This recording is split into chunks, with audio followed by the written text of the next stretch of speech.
A boy who sold rice, did labor, worked in the fields, ran away from home 4 times only to be met with betrayal every single time. But giving up? That wasn't in his blood. This obsession, this madness, took him to a place where even the biggest brands in the world would tremble. Welcome to the story of Chung Yu-Jung, the man who built Hyundai, the 3rd largest car manufacturer on the planet. Born in 1915 in a small Korean village, now part of North Korea, Chung was the eldest of 7 siblings. His family was drowning in poverty, forced to work in the fields just to survive. At just 14, he had to quit school and spend his days toiling in the fields. But no matter how hard he worked, there was never enough to eat. The hunger, the struggle, it made him think, is this what my whole life will be? He had had enough. And so, one day, he ran away from home, traveling 100 kilometers to a city called Kowon. He worked as a laborer on construction sites, earning little but feeling something new: freedom. But that freedom lasted just 2 months. His parents tracked him down and dragged him back to the village. Still, he refused to accept his fate. He tried to escape again and again. But each time, he was caught and brought back. Then came a terrible famine. Food disappeared. People starved. And Chung? He decided this was his final chance. For the 4th and last time, he ran away, this time to Seoul, the capital of Korea. Chung had only one goal: survive in the city, no matter what. He did everything: construction work, factory labor, even street cleaning. Then, he landed a job at a rice shop delivering orders on a bicycle. And here's where his talent kicked in. Thanks to his hard work, the shop's sales shot up. Impressed, the owner made him the shop manager. For the first time in his life, Chung wasn't just a worker, he was in charge. Then, fate took a turn. The shop owner fell sick and couldn't run the business anymore. So he did something unthinkable: he sold the shop to Chung at a low price.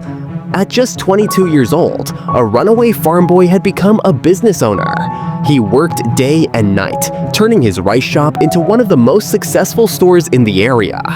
But then, disaster struck.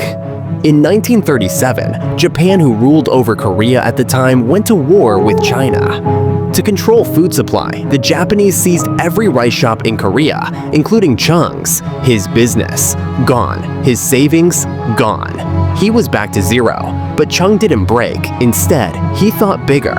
He realized the Japanese military didn't control car repair shops. So he took a loan of 3,000 won and started an auto repair business. It was a great plan, but fate had other ideas. One night, a fire broke out. His entire garage burned to the ground. The debt? Still there. The customers' cars? Destroyed. But did he give up? No. He borrowed even more, 3,500 won, and rebuilt everything from scratch. Within 2 years, his business was thriving again. But just as he was rising, World War II began. Japan, now deep in war, seized control of every workshop. Chung lost everything again. In 1945, Japan lost the war, and Korea was finally free. But the country was now split into North Korea and South Korea. Chung returned to Seoul and started over. Again. This time, he launched Hyundai Civil Works, a construction company. And soon, luck smiled on him. The US Army arrived in South Korea and needed infrastructure. Chung's company won contracts to build roads, buildings, and bridges for the American military. Within a few years, Hyundai was the biggest construction company in Korea. But just when things were looking good, war returned.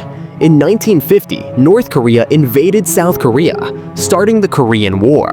Seoul became a war zone, and Chung had no choice but to flee to Busan. Yet, instead of hiding, he saw an opportunity.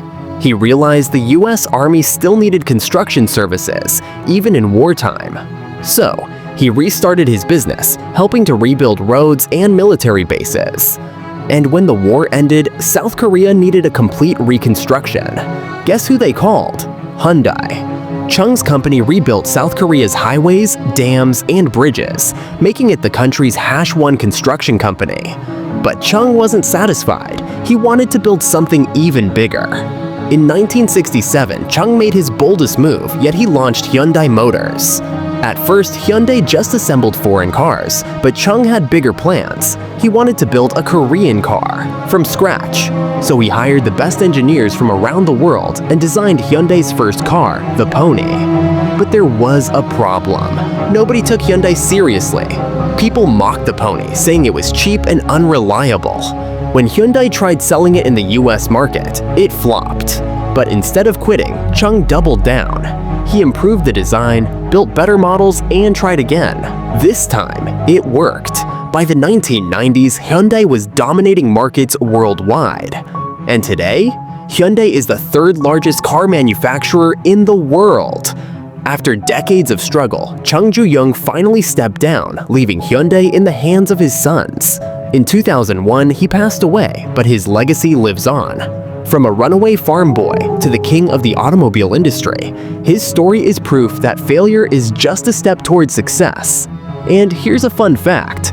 Hyundai's logo isn't just an H, it actually represents two people shaking hands. One is the company, and the other is a satisfied customer. And with that, we wrap up today's story. See you in the next epic video.